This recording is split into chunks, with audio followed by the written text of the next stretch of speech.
A balística é o estudo de projéteis, balas, morteiros e foguetes. Tudo o que pode ser disparado em batalha. Nós as consideramos invenções modernas. Mas novas descobertas estão obrigando os cientistas e engenheiros a reconsiderar. Novas evidências revelam que armas superbalísticas eram usadas em campos de batalhas há milhões de anos. Enquanto analisam as evidências, os cientistas chegam a conclusões explosivas. Esta é a história da superbalística antiga. Inventos da Antiguidade.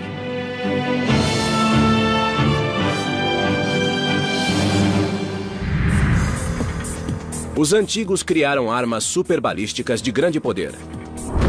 Megacatapultas que destruíam cidades. Lançadores de foguetes capazes de 100 disparos por segundo. Máquinas antipessoal que perfuravam armaduras e blindagem. E até armas manuais, cujas táticas e design inspiraram as armas de hoje. Inventos da Antiguidade quer saber: essas armas eram eficazes? Que táticas eram usadas? Quais tecnologias? E quanto elas podiam matar? Agora, em uma série de experimentos balísticos, vamos testar os projetos dos antigos engenheiros militares. Nossa equipe de historiadores e especialistas em armas mostrará que, antigamente, a guerra era sangrenta e letal. Os antigos campos de batalha não eram um bom lugar para se estar. Cada vez que os engenheiros, cientistas e armeiros vinham com um avanço, ele se tornava um lugar mais perigoso. É incrível como esses engenheiros criavam novas maneiras de matar o inimigo. A humanidade sempre buscou meios de eliminar ou neutralizar os inimigos. Desde o advento dos conflitos, o homem sempre procurou meios para atacar o inimigo, sempre minimizando os riscos para o atacante. E a melhor maneira sempre foi se distanciar do inimigo. E isso significa usar projéteis. A balística é a ciência que lida com o movimento, comportamento e efeito de projéteis como flechas, balas e foguetes. O conceito é tão antigo quanto a própria guerra. Segundo os registros arqueológicos, sabemos que a balística já era estudada há centenas de milhares de anos, desde que, pela primeira vez, o homem usou uma haste para ampliar o efeito de alavanca do braço e fazer um dardo ir mais longe. E quando chegamos aos registros escritos, sabemos que eles a estudavam como nós a estudamos hoje, como ciência.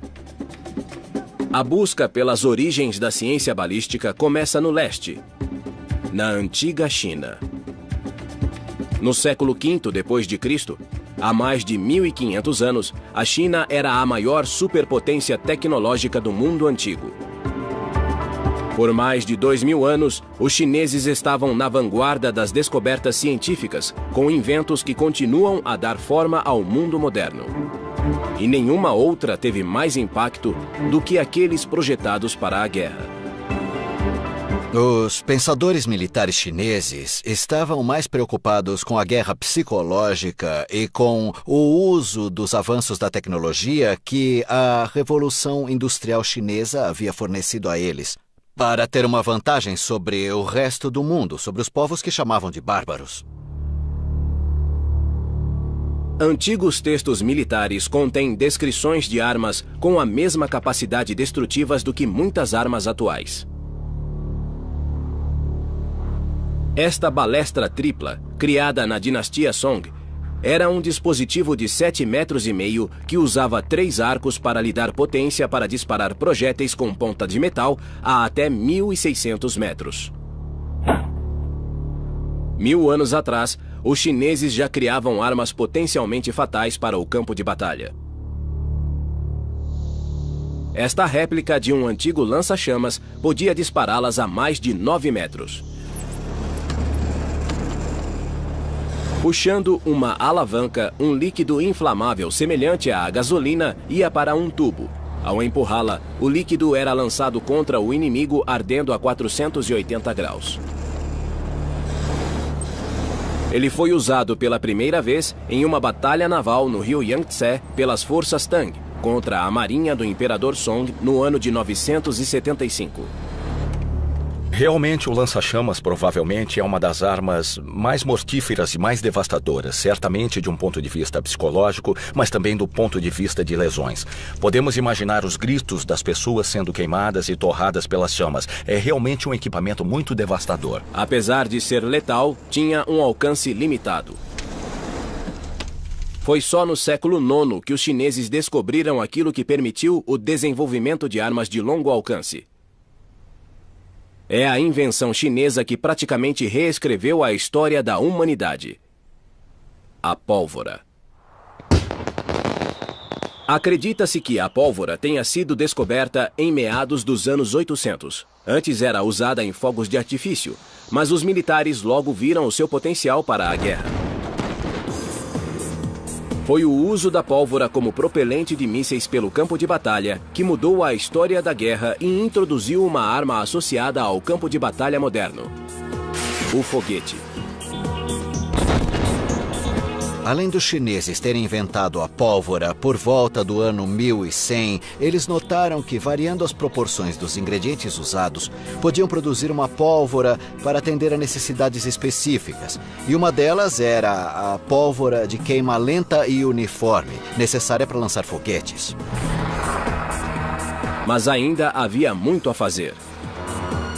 Sem orientação, o foguete teria uma trajetória desgovernada. Para fazê-lo voar na direção do inimigo, os chineses começaram a investigar as suas propriedades balísticas. Para tanto, se inspiraram em um projétil que existia há séculos: a flecha. Adaptando o uso de aletas para estabilizar a trajetória, eles podiam disparar o foguete na direção do inimigo. Este é o princípio aerodinâmico sobre o qual se baseia a tecnologia atual e que deu aos chineses a vantagem tática na Batalha de Kakeng no século XIII, quando rechaçaram os mongóis com uma tempestade de foguetes. Não satisfeitos, os chineses estudaram novos usos para sua nova arma. Eles tentaram lançar não apenas um, mas centenas deles. O lançador de 100 foguetes era um equipamento extremamente sofisticado e engenhoso para os seus dias. Ele consistia basicamente de uma caixa montada sobre um carrinho de mão. Este era um carrinho de mão simples, de uma roda só, como aquele usado nas fazendas chinesas há centenas de anos. Os foguetes eram disparados usando um único estopim. E para garantir a dispersão, os lançadores eram mais largos no topo e mais estreitos na base. Portanto, quando disparados, os foguetes se espalhavam pelo campo de batalha. E assim, era muito mais eficaz como arma psicológica, porque ninguém sabia o que iam atingir. 100 foguetes eram disparados mais ou menos simultaneamente, espalhando-se por uma área bem larga. Suas trajetórias eram disfarçadas pela fumaça e pelas chamas, e todo o exército inimigo morreria de medo dessa coisa, pois embora fossem apenas 100 projéteis, seria impossível saber quem estava na zona de perigo e quem não estava. A chuvarada de milhares de flechas com foguetes lançada contra o inimigo tinha o mesmo efeito psicológico dos lançadores de foguetes dos campos de batalhas atuais.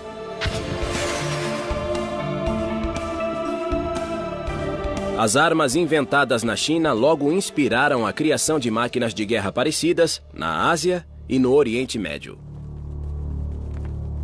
Em Seul, a atual capital da Coreia, o Museu Memorial da Guerra contém evidências de um lançador de foguetes criado no ano de 1400, 500 anos antes dos lançadores de foguetes das Forças Armadas da atualidade. A máquina foi criada a partir do modelo chinês. Cientistas desenvolveram o lançador de foguetes Huatia, uma arma antipessoal capaz de lançar 100 foguetes de uma só vez. O Huatia foi amplamente utilizado durante a invasão japonesa da Coreia no século XVI. Aparentemente, em uma batalha, 3.000 soldados coreanos rechaçaram mais de 40.000 soldados japoneses com a ajuda de apenas 40 lançadores de foguetes Huatia. Para aumentar o seu alcance e devastação, os foguetes eram disparados a 45 graus, aumentando a zona de perigo da arma para 137 metros. Você pode imaginar milhares e milhares de flechas em chamas atingindo as fileiras da infantaria inimiga. A carnificina seria indescritível. Mas as armas à base de foguetes ainda foram incrementadas pelos militares chineses. No Museu Militar de Pequim, existem evidências de que os comandantes encomendaram lançadores de foguete de mão, mais leves. É incrível pensar que eles conseguiram desenvolver um lançador de foguetes à mão. Foi como uma das primeiras bazucas ou lançador de granadas. Talvez não tão preciso quanto a versão moderna, mas com certeza era assustador no antigo campo de batalha. Pela primeira vez em 500 anos, a equipe de inventos da antiguidade testará essa arma mortífera.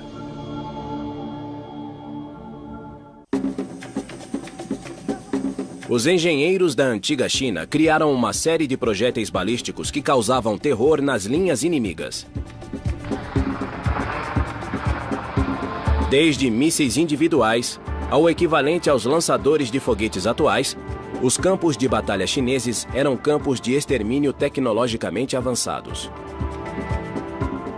Eram flechas vindo em sua direção, estavam em chamas e explodiam quando atingiam alguma coisa. Era uma surpresa. Isso era uma coisa completamente nova. Ninguém havia visto nada parecido. O efeito era chocante, era desmoralizante. Ele causava pânico e cada novo tipo de arma teria esse mesmo efeito. Mas, em um esforço para produzir artilharia pesada, os engenheiros chineses aplicaram um princípio diferente: a alavanca. Textos antigos contêm instruções misteriosas para uma máquina intrigante. No Museu Militar de Pequim, historiadores recriaram a máquina. Desenvolvida e fabricada pela primeira vez no século VII, Xuanfeng, ou turbilhão, era a mais precisa das antigas catapultas. Ela era usada para atingir alvos específicos, como generais inimigos ou outras catapultas. A máquina era leve e versátil e podia ser rapidamente deslocada para uma nova posição. A grande vantagem é que podia girar num arco de 360 graus, então possuía uma capacidade de disparo circular e, obviamente, era útil para rechaçar possíveis ataques pela retaguarda ou ameaças vindas de múltiplas direções. O princípio tecnológico é que a força que puxa a ponta curta da alavanca é transmitida pela ponta longa até o peso na outra extremidade. Assim, o projétil podia ser lançado a mais de 60 metros. Esta catapulta teve seu auge na dinastia Tang, quando um relato do ano 617 fala do uso de mais de 300 turbilhões.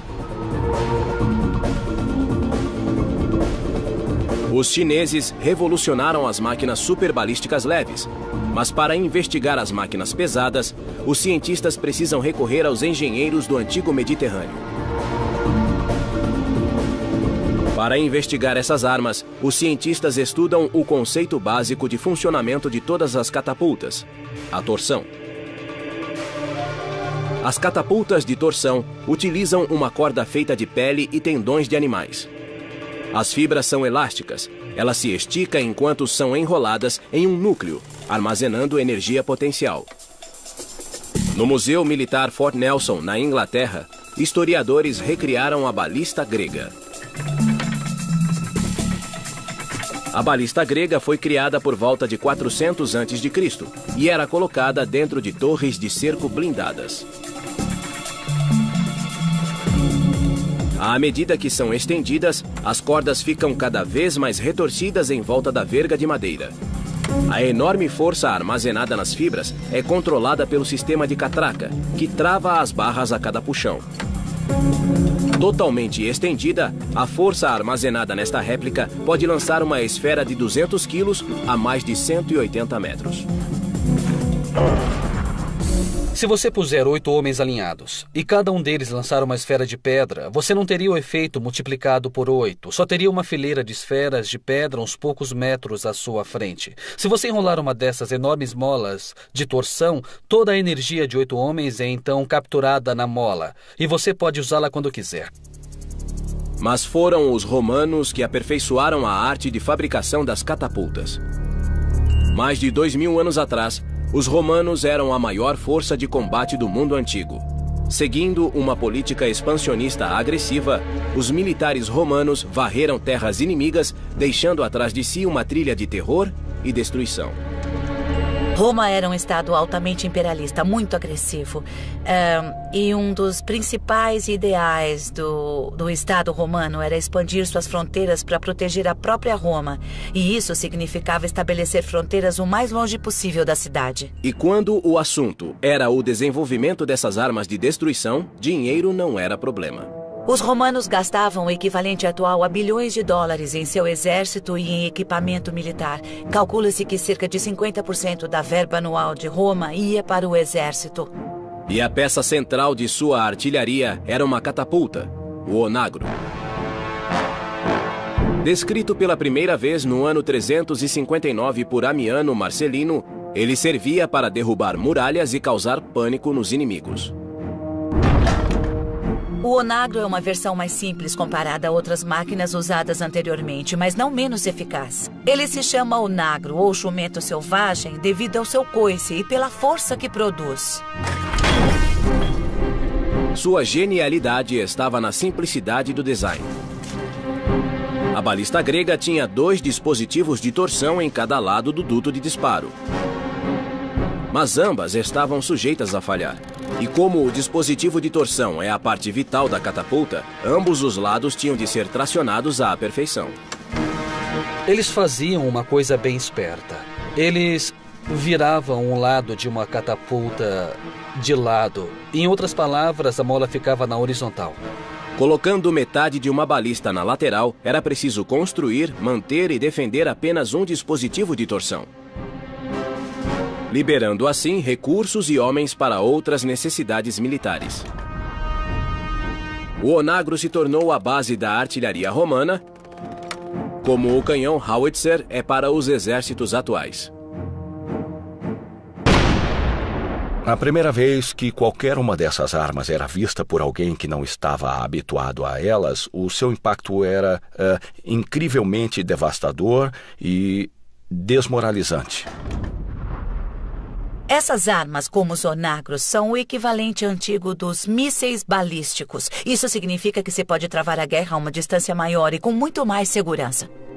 Como parte de sua pesquisa de balística antiga, a doutora Kate Gilliver construiu uma réplica de onagro romano. Tem um fantástico modelo em escala de um onagro aqui, que é o mais preciso que é possível fazer de acordo com as descrições que ainda restam do mundo romano. É uma peça de equipamento fantástica e teria sido muito eficaz no mundo antigo. Ele consiste de uma série de elementos que o tornam uma arma muito eficaz. Aqui temos o braço, e é isto que age como suporte, e é para cá que vem a força necessária para lançar o projétil. Aqui embaixo temos as cordas. É aqui que a energia de torção é armazenada, as cordas são torcidas e à medida que o braço é puxado para trás, elas se torcem ainda mais e uma grande quantidade de energia é então armazenada nessas cordas. Esta réplica de onagro, usada no filme Gladiador, fica na Inglaterra, no Museu Militar Fort Nelson. Precisavam de 8 homens robustos, segundo o historiador romano Amiano, para operar uma dessas máquinas. E isso dá uma ideia da energia contida na mola. Neste aqui, a mola é feita de corda torcida, mas na época romana era de tendões, que provavelmente era muito mais potente. Mesmo assim, nós esperamos fazer com que essa máquina funcione. A peça-chave, a maneira que essa energia pode ser armazenada e depois liberada exatamente no momento certo, é este dispositivo aqui. Isto é uma catraca e é um grande avanço na balística. O onagro romano disparava esferas de pedra como esta. É muito útil para derrubar pedaços de muralhas inimigas e remover os defensores das muralhas inimigas também.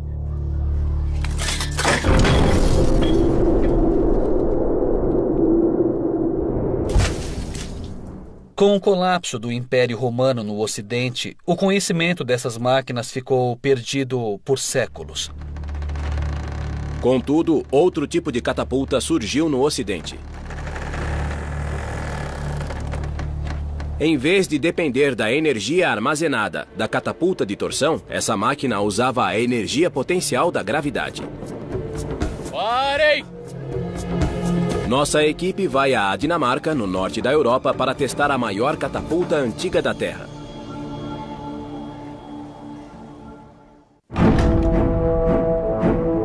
À medida que a balística evoluiu, os projéteis ficaram mais eficazes e seu impacto se tornou colossal.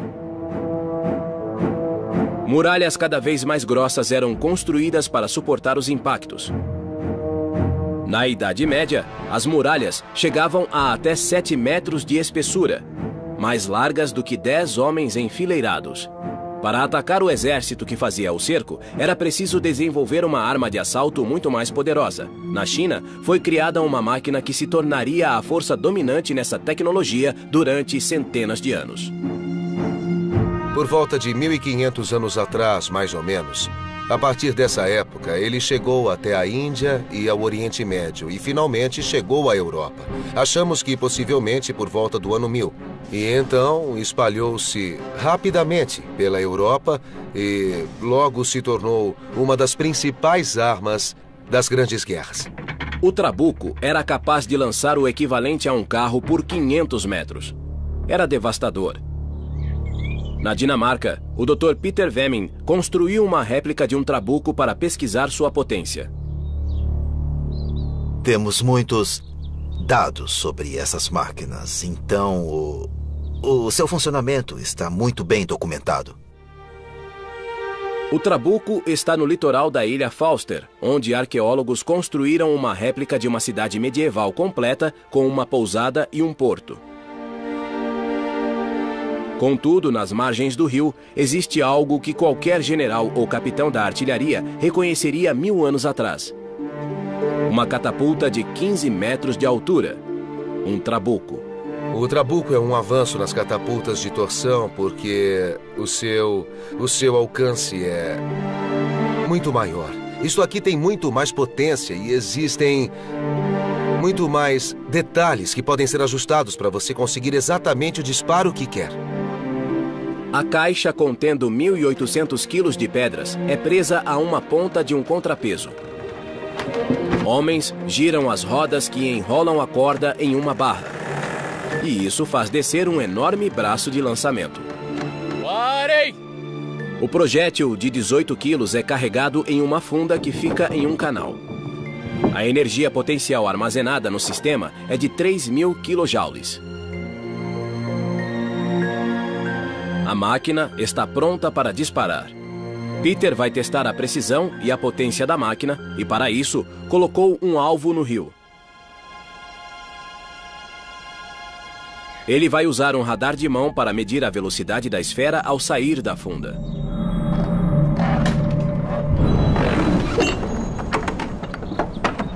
O contrapeso se choca contra o solo, elevando o braço com grande potência e lançando a funda com a esfera no ar.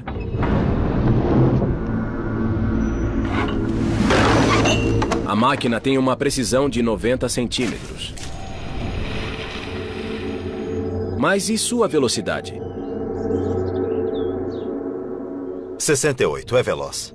Uma esfera de 19 quilos viajando a 68 km por hora produz quase 3 megajoules de energia, ultrapassando o poder de fogo de muitos canhões à pólvora.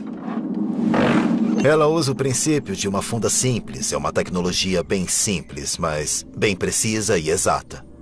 Impactos contínuos com essa força poderiam transformar muralhas de castelos em pó. O trabuco era uma arma multiuso, podendo lançar qualquer coisa que se quisesse. Há pessoas que construíram máquinas que podem lançar carro, pianos e coisas assim, então pode-se usar pesos bem consideráveis. Relatos escritos afirmam que cavalos mortos eram usados com frequência e um cavalo é bem pesado.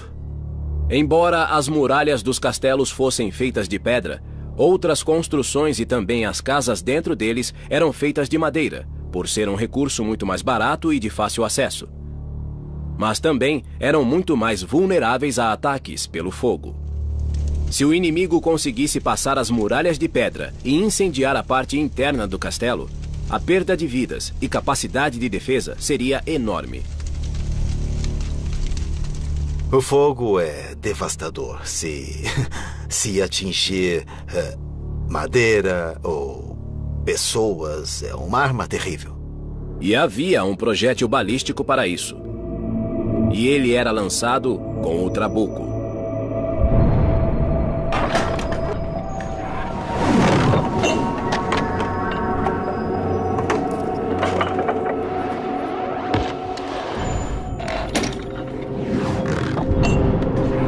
Utilizando de esferas de pedra a bombas incendiárias, o trabuco era devastador para qualquer cerco. Na Dinamarca não temos acesso fácil a armas e, como eu sou homem, considero as armas muito interessantes e esta é sem dúvida a arma definitiva. É o melhor brinquedo que eu já tive. Mas nem todos os conflitos eram travados além dos fossos e muralhas dos castelos. Muitos ocorreram em batalha. Milhares de soldados se enfrentavam no campo. Mas como os comandantes atacavam tantos inimigos antes da invenção do morteiro ou da metralhadora? Eles tinham de inventar sua própria versão dessas armas. Existem evidências de que os antigos inventaram armas antipessoal e também o equivalente às armas automáticas de hoje.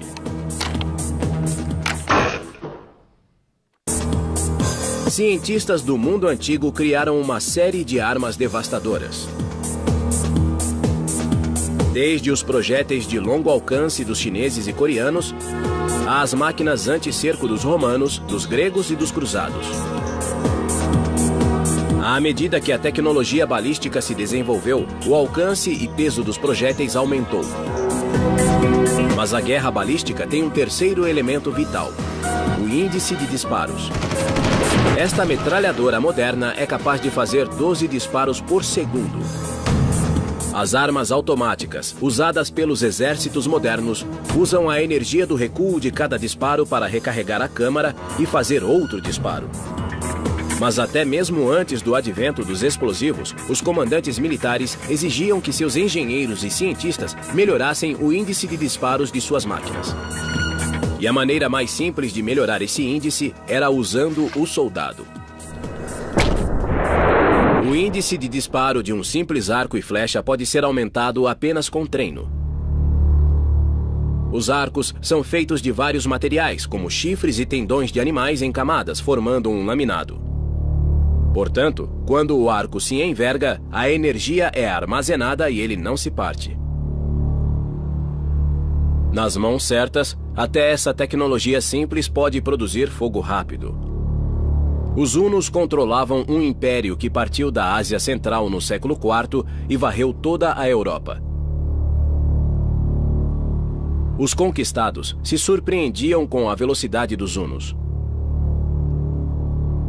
O segredo do fogo rápido dos hunos permaneceu um mistério por centenas de anos. Mas agora, na Hungria, um homem ressuscitou essa antiga arte. Lajos Kasai é um dos melhores arqueiros do mundo. E após anos de treinamento, conseguiu chegar ao patamar de velocidade dos lendários hunos. Os antigos hunos seguravam as suas flechas deste jeito, e assim eles podiam disparar flechas, uma atrás da outra, muito rapidamente. Para provar a eficácia da técnica, desafiamos Lajos para ver a que velocidade ele dispara 12 flechas.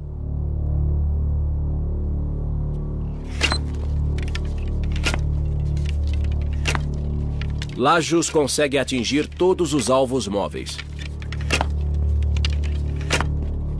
E o faz a uma velocidade incrível.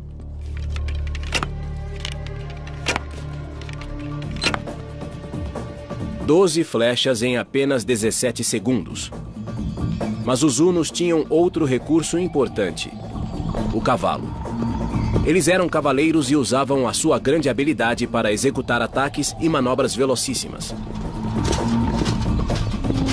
Agora, Lajos tentará manter o seu índice de fogo no dorso de um cavalo, galopando a 32 km por hora. Solta! Solta! Solta! Solta! A 35 km por hora, Lajos dispara 6 flechas em 10 segundos. Os hunos usavam um arco de 180 graus que disparava entre 270 a 370 metros e capazes de matar cavalos e até penetrar armaduras. Essas tropas de assalto estavam entre as mais bem treinadas do mundo antigo. E o mesmo se aplica aos dias de hoje. Comandos e unidades de paraquedistas executam ataques em território inimigo. Com sua velocidade, eles podem facilmente fazer um cerco. Mas isso não era problema para os arqueiros hunos. Mesmo atraindo o inimigo por trás, eu posso me virar e disparar contra ele. Um arqueiro estático usa o lado esquerdo do cérebro, mas um arqueiro a cavalo usa o lado direito, a parte mais intuitiva do cérebro. Mas seu sucesso ainda dependia do treino e habilidade do cavaleiro. A tarefa dos engenheiros militares é diminuir a importância do soldado substituindo-o por tecnologia. Para descobrir quais as armas automáticas usadas no mundo antigo, pesquisadores estão investigando uma máquina notável. Por volta de 300 a.C., em Rhodes, Dionísio de Alexandria criou uma arma avançada chamada políbolo. A palavra significa lançador de muitos e pode bem ser a primeira arma automática da história. O armeiro Alan Wilkins construiu uma réplica do políbolo. Ele tem capacidade para 12 projéteis, disparados por alavanca, e é bem parecido com as primeiras metralhadoras, como a Gatling, embora tenha sido inventado 2000 anos antes. Esta é a primeira transmissão por corrente que se conhece na tecnologia ocidental. Estes elos são de carvalho revestido com ferro e giram em torno de coroas dentadas de 5 lados. E em seguida, o gatilho é acionado através desta barra que está bem aqui. O políbolo podia disparar 11 virotes por minuto.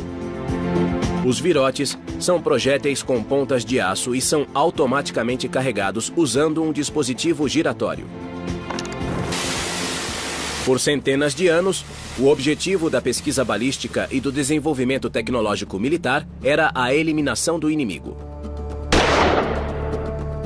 Estudiosos de balística antiga também investigam o outro lado dessas armas, ou o que acontecia quando os projéteis chegavam ao alvo. Muitos historiadores acreditam que uma arma balística antipessoal foi responsável por esta lesão precisa e pela morte deste guerreiro britânico no século I. Mas quem o matou? E qual arma foi usada?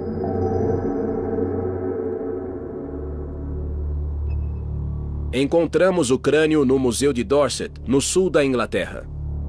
Pela primeira vez, ele será submetido a uma análise científica do século XXI para desvendar esse mistério. Na minha infância em Dorchester, eu vi esses crânios, vi as exposições no museu, e uma das coisas que mais me chamou a atenção quando eu era muito nova foi o seguinte: como essas lesões aconteceram? O que causou esse dano? Para descobrir qual arma foi usada para matar este homem, recorremos a peritos forenses que examinam cenas de crimes. Ao escanear o crânio, nós queremos obter um modelo tridimensional para fazer uma reconstrução facial. Este é o crânio de um homem adulto. Está em boas condições, considerando de quando ele é. Dá para ver muita fragmentação do crânio, onde ele foi remontado. E tem este furo bem evidente deste lado, resultante de alguma lesão. Parece que houve uma penetração. Não sabemos exatamente quando isso aconteceu, mas foi perto da hora de sua morte. Não sabemos se foi um golpe fatal, mas certamente parece que seria fatal se estivesse vivo na hora que aconteceu. Mas está claro que não foi causado após a morte. As evidências forenses indicam que o traumatismo pode ter sido causado por uma arma romana. Esta é uma ponta de dardo romana, de 2000 anos. E pode-se ver que é consistente com o tipo de lesão que temos neste crânio. Portanto, é consistente com o tipo de arma que pode ter causado o traumatismo. Mas os investigadores não sabem qual arma disparou o projétil. Só existe uma explicação para uma lesão como essa, e é uma seta de catapulta romana. Os entusiastas de armas antigas Alan Wilkins e Tom Feely criaram disparadores de setas com base em projetos e desenhos da época. Esta é a catapulta romana padrão para disparar setas que foi usada durante o período de Júlio César durante toda a invasão da Britânia. Esta antiga superarma era conhecida como arco-balista e é a base da tecnologia balística romana. É uma máquina pequena e altamente maneável, cuja força está na tecnologia da torção. Isto é tão potente que é preciso um sarilho para puxá-lo para trás. E acreditamos que nesta máquina a força deve ser por volta de 1 tonelada. É realmente um arqueiro robótico e esse gatilho de metal é uma imitação dos dedos do arqueiro que vão capturar a corda do arco e puxá-la para trás. E aí o projétil ficará entre os 2 dedos, assim, antes do gatilho ser liberado. Desafiamos a equipe a atingir o crânio de um animal. Se a mira puder ser feita com precisão, o resultado pode ser um furo da mesma forma daquele do crânio. Isso comprovaria a teoria da Dra. Gilliver de que a lesão no crânio de Dorset foi feita por um virote de catapulta. Nossa réplica faz uso de flechas de 90 centímetros como virote, o tamanho preferido dos generais romanos.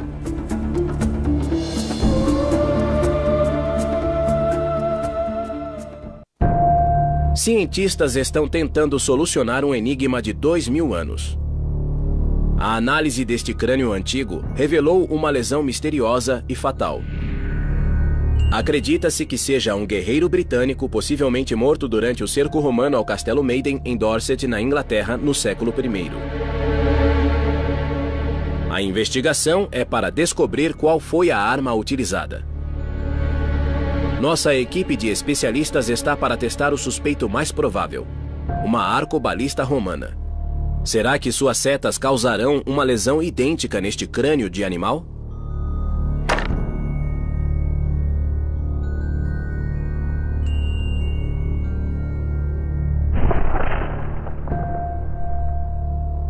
A seta despedaça o crânio. Isso lança dúvidas sobre a teoria de que o crânio de Dorset foi atingido por uma seta de arcobalista. Mas os resultados do teste da Dra. Carolyn Wilkinson trazem uma nova luz sobre a arma utilizada.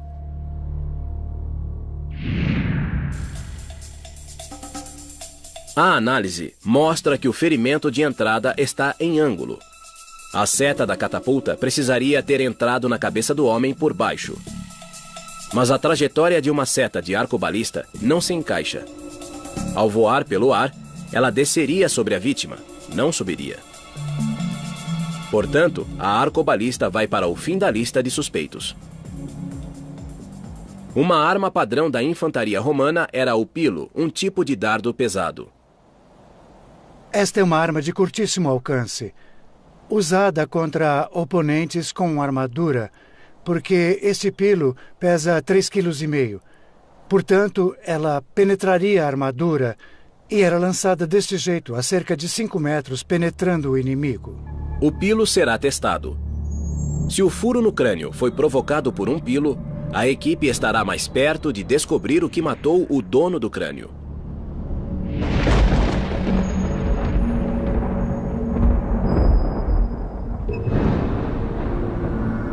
O teste comprova que o pilo penetra o crânio sem destroçá-lo, diferentemente da seta da arcobalista. Mas a teoria tem um furo. Um dardo ou um pilo, quando atirado, estaria em trajetória descendente quando atingisse o inimigo. A penetração foi de baixo para cima. Contudo, os furos casam perfeitamente e é a lesão que se esperaria da ponta de um pilo. Tom Feely tem uma explicação. Uma tática usada pelos celtas contra o exército romano era se fingir de morto. E para garantir que o inimigo não usasse essa tática, os legionários enfiavam a lança na cabeça do inimigo, ainda imóvel, no chão. Nesse caso, haveria esse furo quadrado no crânio e o cérebro seria penetrado. Era uma lesão fatal. O teste revela que o ângulo e a lesão subsequente batem com a análise forense. Um crânio com tecido vivo, um crânio vivo, responderia de maneira diferente a um crânio seco, sem tecidos moles. E é assim que se descobre a diferença entre lesões que acontecem depois de uma pessoa morrer e lesões que acontecem antes. Mas dá para ver que há uma consistência na forma. Temos uma lesão quadrada, bem simétrica aqui, do ferimento de entrada. E temos uma superfície partida aqui, o ferimento de saída. Os resultados do teste e a análise forense revelaram que a causa da morte deve ter sido um pilo, usado para perfurar a vítima até a morte ainda no chão. Embora os testes tenham mostrado que a lesão não foi causada por uma arma balística, o processo demonstrou o poder das armas lançadoras de projéteis. E outros experimentos e investigações revelaram o potencial de devastação da ciência balística. A artilharia de peso, como trabucos, armas antipessoal, como flechas-foguete e técnicas de disparos rápidos, como aqueles usados pelos Hunos, são apenas algumas das opções disponíveis aos comandantes, e tudo isso graças aos seus cientistas e engenheiros militares. Mas existe uma arma da antiguidade que reúne todos esses fatores: o poder de fogo, o alcance e a maneabilidade. É uma arma cuja funcionalidade se encaixaria nas batalhas de hoje: o lança-foguetes de mão. Textos chineses do século XIV descrevem essa arma. Mas o que se discute é se ela realmente funcionava e qual era a sua eficácia. Hoje, nossa equipe de armeiros e especialistas em explosivos vão testar a super-arma dos chineses antigos. O experimento será realizado no sul da Inglaterra. É um teste muito perigoso e requer horas de preparação. O criador de réplicas, Richard Windley, e o especialista em explosivo, Charlie Adcock, preparam o teste. Richard usou projetos chineses antigos para recriar este lança-foguetes. Este é um dos menores. Não é o menor de todos. O menor de todos se chamava Ninho de Abelhas e era um dispositivo portátil que pesava de 1 a 3 quilos. Um soldado podia carregar 4 ou 5 dessas baterias facilmente. E como o soldado tinha um único estopim, quando aceso, todas as baterias disparavam. Richard entrega a arma a Charlie, que já lidou com explosivos em muitos filmes, como 007 e também O Resgate do Soldado Ryan. É um teste arriscado e Charlie precisa se afastar da equipe. Esta deve ser a primeira vez que lança-foguetes Ninho de Abelhas é disparado em tempos modernos. Temos uma barragem de 12 foguetes. O pirotécnico está pondo os estopins e estão praticamente prontos. Daqui a pouco vamos acendê-los e ver qual será o resultado.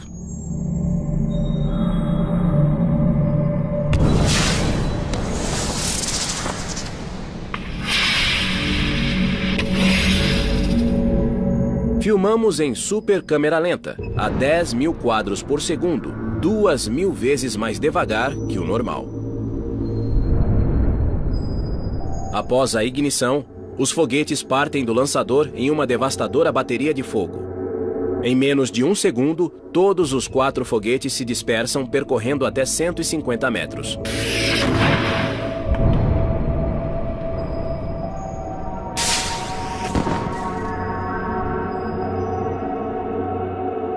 Este lança-foguetes da China antiga foi a base para as técnicas modernas de guerra e inspirou as atuais granadas lançadas por foguete.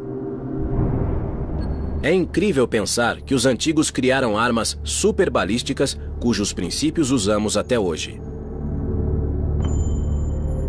Milhares de anos atrás, eles criaram armas que seriam reconhecidas até mesmo nos dias de hoje. Mas que outras descobertas ainda iremos fazer que mudarão todas as nossas concepções sobre o mundo antigo? Será que teremos de reescrever os livros de história? Paros por segundo. Máquinas antipessoal que perfuravam armaduras e blindagem. E até armas manuais, cujas táticas e design inspiraram as armas de hoje. Inventos da Antiguidade quer saber: essas armas eram eficazes? Que táticas eram usadas? Quais tecnologias? E quanto elas podiam matar?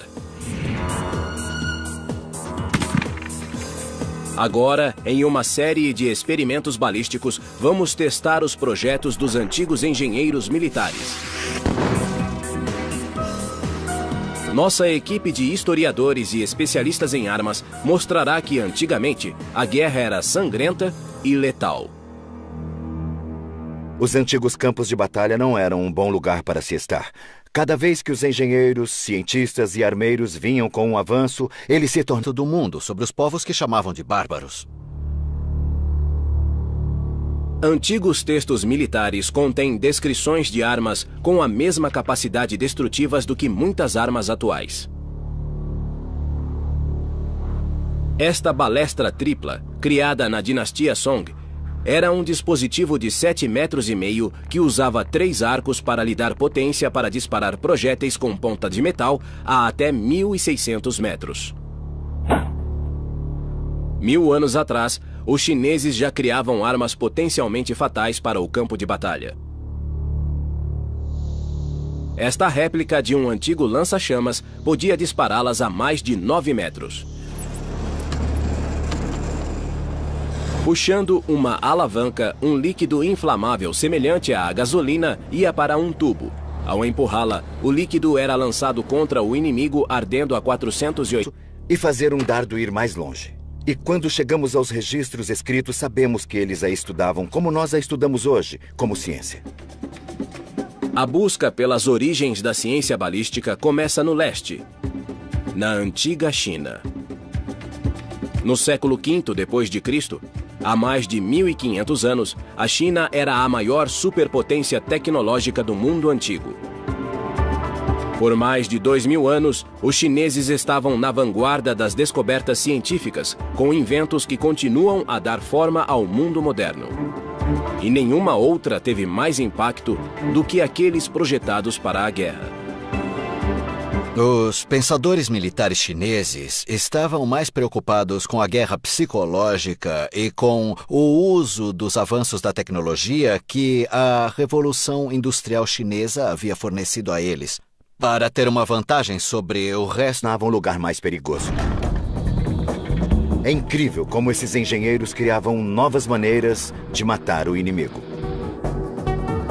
A humanidade sempre buscou meios de eliminar ou neutralizar os inimigos.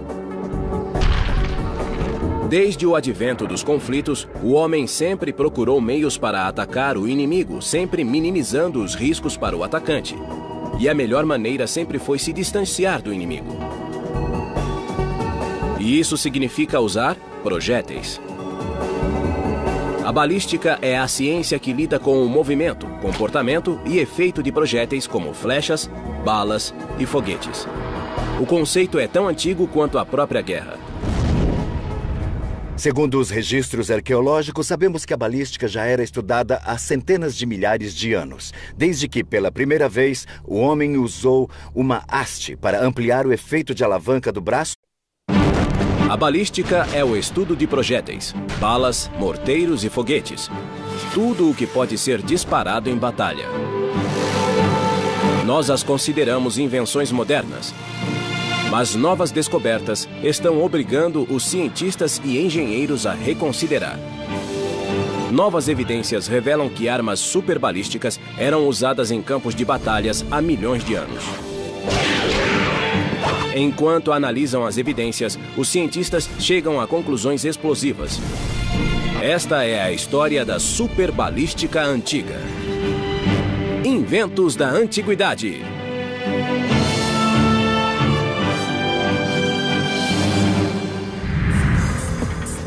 Os antigos criaram armas superbalísticas de grande poder. Megacatapultas que destruíam cidades. Lançadores de foguetes capazes de 100 disparos